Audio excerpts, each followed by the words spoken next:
We've got some gameplay pulled up for us here. We are starting out, James. There you are. You're wearing the House Fanatic robes from the account linking. Thank you. I do look good. And this is our first look at the Hufflepuff common room, I'm assuming. I mean, dorm room. The dorm room. Yeah. This is awesome. But Alan, what are we seeing right here with the UI? Because this is our first look. Yeah. So right now, we know there's been a lot of questions about the HUD because this is the first time we're showing it. So kind of going over it from right to left, on the bottom right is what we call our spell diamond. Mm-hmm. So those are, everything that you see in it are slottable spells. So we have over 20 slottable spells that you can earn over the course of the game. Okay. And that's where the player can place them and use them and access them very quickly. To the top left of that is, you'll see the D-pad, and on the left is an eyeball, and on the right is a bit of a grid. So the eyeball is an example of one of, not a slottable spell, but what we call an essential spell. There are certain spells that are used in very specific contexts, or that we just want on the controller at all times. Mm-hmm. And Revelio is one of those. That's left on the D-pad. On the right on the D-pad is that grid represents where you might slot spells. And so right now, today, we're not going to be going into the spell slotting menu because we feel like there's a lot of spoilers there. You know, like what are all the spells and what can we do? I would like spoilers, but I understand. But we do want to make sure there's still some goodies left to share with everyone. And then on the left side, that thing that has the L1 button next to it, that's another thing where we don't want to spoil, but basically that's where you access your tool wheel. So there's a lot of magical tools that you're going to be kind of brewing and growing over the course of the game. And so that's where you would access them rapidly, is our tool wheel. Okay, cool. There are a few things that I left off the table on the right. The green bar is your health, and basically there's a potion next to it. That's how you might heal. The bar above it, we're keeping a secret for now. I apologize. And all the way on the left is our mini-map with a kind of overhead view of where you are currently in your common room that updates as you travel through Hogwarts and beyond out into the world. And for those fans out there that aren't a huge fan of minimaps, because we know they exist, there's also options to remove the minimap and turn on or off different elements of our HUD. But really immerse yourself. And we'll go more into the spells as we get into combat, but that's kind of, that's what you're seeing there. And this is our HUD. Also, Andrew's giving us a good look over here. I want to call out. I'm a big fan of the bedside tables in the dormitories. Very nice bedside tables. They are nice bedside tables. Yeah. The honey-colored wood was mentioned in the writing. It's part of lore. It's part of lore. There we go. All right. So now we're walking out into. We really tried making these low-ceilinged dorms to give you that Badger set sort of feel. And the first thing I know is the music. The score is amazing with this. Gorgeous. And I'm calling out here, this is unique music that you're hearing for the Hufflepuff Common Room. Go back to those Common Room videos we released, you'll notice the music's a little bit different, and that is entirely intentional. We just want to welcome you to your common room in every single house, just a little bit differently. So you can customize that experience right away. Oh my gosh, that's so awesome. Look at that. So, I mean, beautiful design. We could spend like the entire rest of the stream just in the common room here and talking about it, and I'm sure Boston and James could be like just geeking out over it. All the details come from J.K. Rowling's writings for this common room. The round doors, the hanging vines, even the dancing badgers on the fireplace. It's got a real earthy vibe. Yeah. It's very, very earthy. Which is like elements for each of the houses, right? Hufflepuff is earth, Ravenclaw is air, Gryffindor is fire, and Slytherin is water. We really leaned into that for each common room. Wow. So it feels earthy. We've got a little earthen passageway. That's what we were. Hopefully, it should feel very familiar. Yeah, it does. It does. But I know you don't want to leave, but we're gonna be leaving. Thank you. I understand. Whoa, the sound effects though. Like, looking back at the past trailers, it was just music, but kind of hearing how Hogwarts is now, it's so cool. Very tactile. Yeah. Andrew's going to make use of one of our spells, Revelio. Use Revelio right here, because there's a little magic going on. You notice a little something there. Yeah. So these are something that we kind of interchangeably call Revelio pages or lore pages. And you'll notice a bunch of things pop up on the screen. Yeah. You see that we got some XP for it. And you can also see that we've advanced something called like a field guide challenge up in the corner. So I want to talk about that a little bit. So we had to ask ourselves, what? Continue, I'm sorry. Continue. There may be something you may or may not be able to tickle there. Yeah. But in our game, we had to answer the question, we're a late fifth year. What does that mean? How do we catch up to the other students? Okay. And so we have an answer to that question, and it's given to you by the staff. So there's something that we call the Wizard's Field Guide that's granted to you early on in the game. And the Wizard's Field Guide is how you actually work on catching up with the other students. So Andrew, if you hit pause for me up here, before we push forward a little bit, you can see in our pause menu, it's got this book theme. Wow. That's your Wizard's Field Guide. And you can see your house kind of crest in the middle, overlaid yeah. over it. Okay, Right? And you okay. can see that on your level as well. So that the field guide has this magical property of looking out into the world around you. And the reason why it's on loan from the Ministry of Magic and the professors So that cool. granted it to you as a late fifth year student is because they want it to help you catch up to the other kids. And its magical property is to discover different opportunities to learn and grow all around you. So the way it works is, as you discover gameplay in the game, it actually recognizes that as a challenge, which is kind of On the bottom. locked into there. Okay. And Andrew, if you go in there, you'll see different types of challenges that are combat challenges, quest challenges, exploration challenges, and you can see field guide pages are on there as well. Yeah. So 1%. We unlocked that one field guide page. that entire category is one of the ways that the book itself kind of fills out into the school and spills out into the school and kind of hides itself with different types of challenges and different things to do around the school that you're actually going to interact with to help you grow as a wizard and practice your spells. And so that thing that we just saw is not just a field guide challenge and a way to earn XP. It's also something that that players can use to learn about the school as they're traveling around. They spot these little secret facts and they can kind of play a little bit of a game discovering all of them. And there are over 100 field guide pages just in Hogwarts alone. So. Little glimpse of the grand staircase Yeah. here. We're not gonna. Circular staircase. All the match the tower. portraits. Yeah. And I did notice the flue flame just ignite right there, which was so cool. Yeah. Oh man. Fast travel points there. House hourglasses. We had to.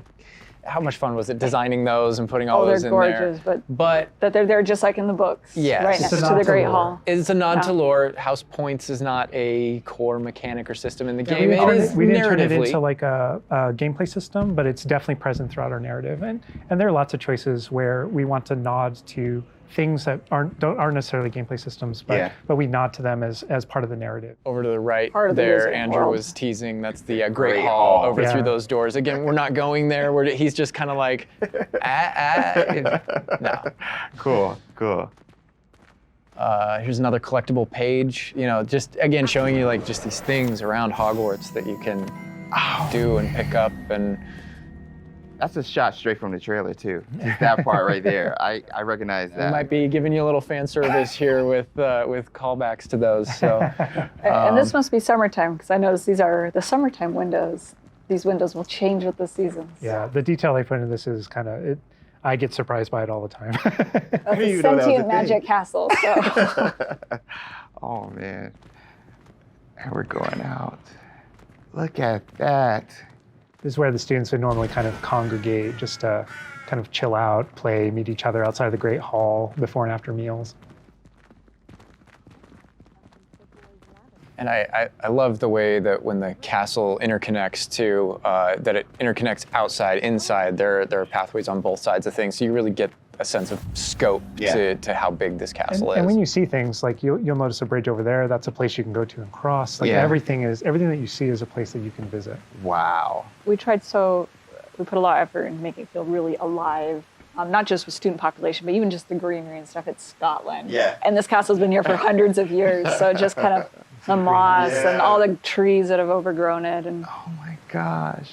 that landscape, that This Scottish. location might look a little familiar to you. I thought I recognized it. I believe this is from the Spring ASMR, and yes, so that puzzle right there, that view, Andrew is taking us right back to I am going to tell Andrew not to interact with that puzzle and to keep moving on. We can't spoil everything. We can't give you everything, right? Hogwarts contains a lot of secrets. Oh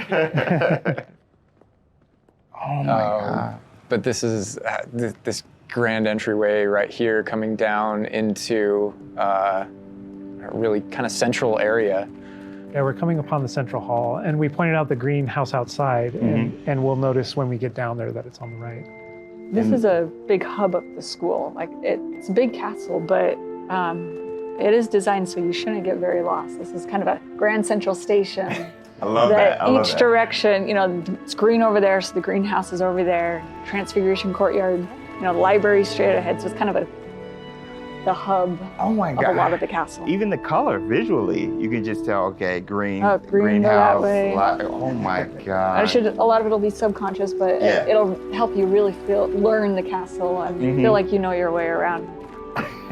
That's not to say that it's easy to learn. All of us here still get pretty lost in it It on a is a daily castle. basis. It It's a is. castle. Great point.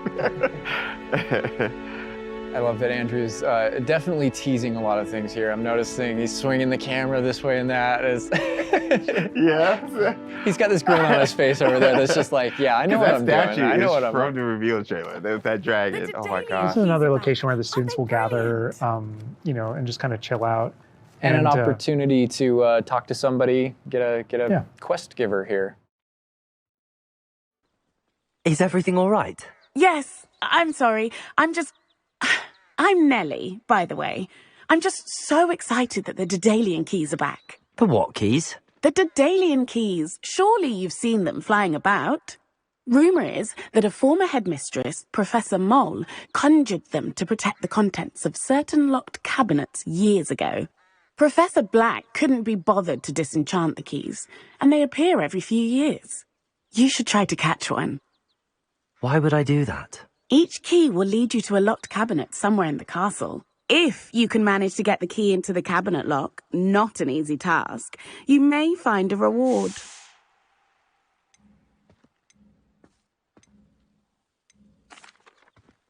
Perhaps I'll give it a go. I hope you do. In fact, I think I heard one of the keys in the astronomy tower. You should listen for them.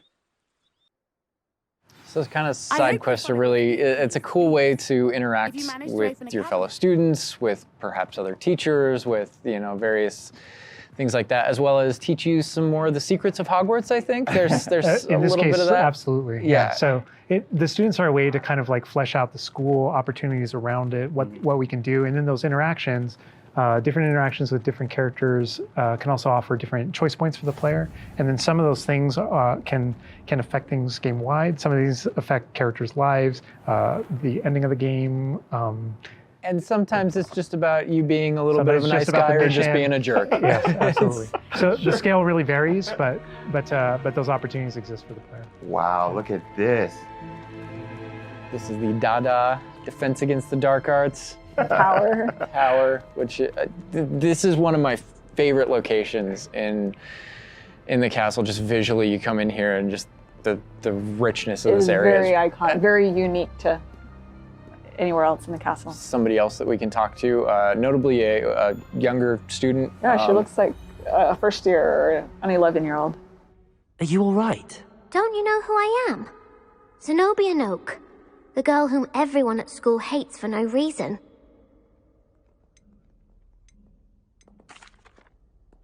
Everyone hates you. Why? Because Hogwarts is full of bullies and spoilsports.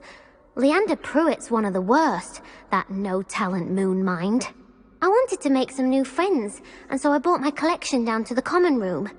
My gobstone collection, that is. I was hoping someone would want to play. Are you familiar with gobstones? Little balls, like marbles. Grand game. And if you lose, they spray you with a foul-smelling liquid.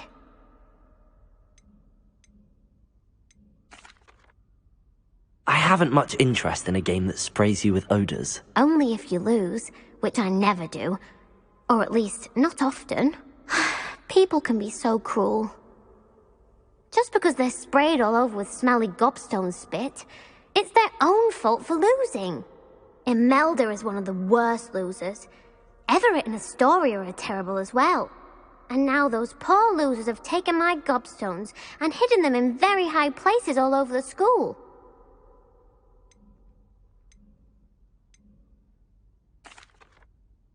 Sounds as if you caused the smelly situation and they responded accordingly. I didn't make the rules. Anyway, I can't work out how to get them back on my own. I don't think I know the necessary spells yet. I need someone perhaps a selfless and talented 5th year to help me.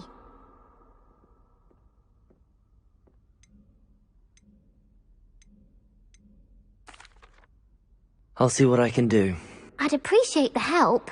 If you do find all of my gobstones, do come and see me again. I'll be back to playing Snake Pit and Jackstone by myself in no time. I love that interaction with her because there's so many ways that you can go with that. You can you can feel for her. You can be a jerk to her. You can be like, gobstone sounds awful. It sounds like you're just mean. Yeah, and your opportunities to be mean there aren't over. So, they continue. That's a good example of the gobstones too. I know people are gonna ask, gobstones playable? They mentioned it, right? Yeah. Gobstones is one of the things that is not playable in the game. I know we've had to rip the Band-Aid off on a few things. Honestly, it's an amazing thing on the franchise how many things about this speak to us as fans and that we want to turn into gameplay. And there were calls that we had to make over the course of production of kind of like which things we will and won't include in the bucket, just kind of for the overall Wizard's chest. Those are things that aren't featured. Yeah. They're featured within the world. Right? I'm glad they mentioned they're a part of the wizarding world. Yeah. Every single time there was something that we regretted because we couldn't include it, we also tried to figure out a way to make sure that it was included in the narrative, included in the stories, make sure that there's a way to kind of like acknowledge it, touch it, and make it feel like it's definitely part of the world. And I know here too, we're like, reaction. I was like, we're in the Fist Against the Dark Arts class. I recognize that staircase to the left where we were just at. Andrew was walking by. I also recognize the dragon at the very top. Oh my gosh.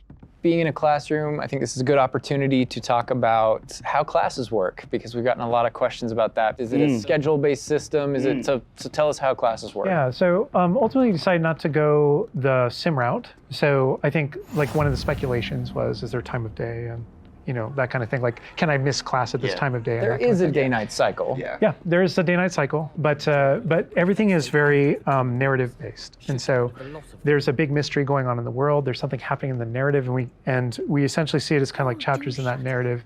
Each chapter of which has a set of missions that you can choose between as you're progressing through the game, and classes fit within that structure. So there are mainline things that the players have to do, and then classes also appear on the sides as well as optional things that help you advance your spells. It's absolutely true that classes provide all of your major tools throughout the gameplay, your spells, your major abilities. You get to know the professors. Each one of them has these bespoke kind of events and moments in those missions. And then there are also additional opportunities outside of that through kind of like side classroom missions, essentially, where you can learn additional spells or things that you need in your adventure and also get to know the professors better. And I just want to call out something that Andrew's been kind of showing off, ways to kind of interact with the environment and just engage with the world. And, maybe down there he's sipping some tea with the Victorian high, high society. High society. And it's no wonder you like this area because we built it for like the purebloods and the Slytherins. Oh, come on. Well, like, speaking of lived in, like, the sound effects again, the chatter of the communication that's happening and the footsteps, like, it just makes it feel more alive. Little events like that, the brooms going by I just saw overhead. a broom go by. Love that. The data tower was one example, but no two hallways should look the same in Hogwarts. It has a lot of personality. Every hallway should be a little bit different, and that's mostly to help orient the player, help you not get lost. But this is Hesperus Hall. That's a little nod from the Marauders, a name that came from the Marauders map. But every hallway will have a little bit of a different personality and personality. I like that because it does like Hogwarts has character. Hogwarts is its own character no matter where you go. Yeah. Feels just a little bit different. Yeah. It's a sentient castle full of magic for hundreds of years. Yeah. It's going to kind of And grow and full develop. of, I heard something. Yeah. Speaking of characters. Speaking of magic, Mr. Magic himself. I feature a poltergeist too. We talked about building on lore too. I know there's that statue over to the side. That's Do you know who that is? Lachlan the Lanky, Yeah, and he's got his Bowtruckle friend. And I think if players don't know, there's another Revelio page there. Yeah, there's a map of Argyllshire. We know the fat lady. hides It there. hides behind it. That's right. The third book. But sometimes a hallway has personality by how it looks, or we just passed a music hallway where the